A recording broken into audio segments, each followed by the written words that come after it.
Nations tonight says at least 900 Ukrainian civilians have been killed in the war so far in the Russian invasion, and more than 4.5 million Ukrainians are currently looking for new homes. Many, of course, as you know, are fleeing Ukraine to nearby Poland and even over to Germany.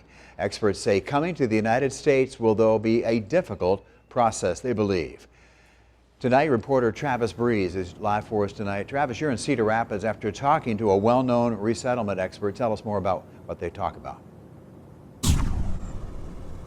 Ron, the Catherine McCauley Center told me that there is no direct or clear path for Ukrainians who might want to resettle in the United States. This is a very different situation than what the Catherine McCauley Center dealt with the Afghanistan fleeing, where there was a clear path to resettlement, where many people were given the status of humanitarian parole. So this has forced a lot of Iowans to kind of show their support from afar.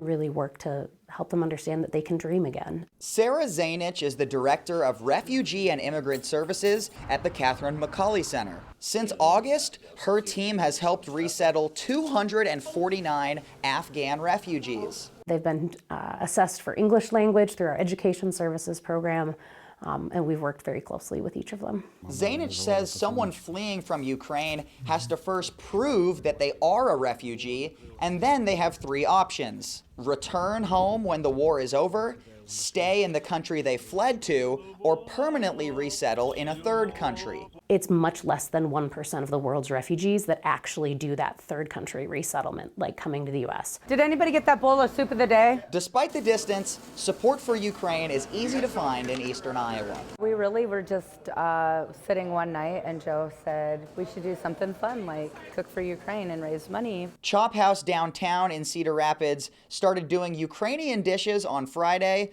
with all proceeds going to UNICEF. You know, every time we look at the news and we see TV, our hearts are broken. You know, families and kids are being slaughtered right now, and we want to do something to help. So we thought, what better way than to use our skills? The restaurant says in just their first weekend of doing this, they've raised $1,000, and they wanted to thank their food vendor, Performance Foods of Cedar Rapids, who has paid for the ingredients to make this possible.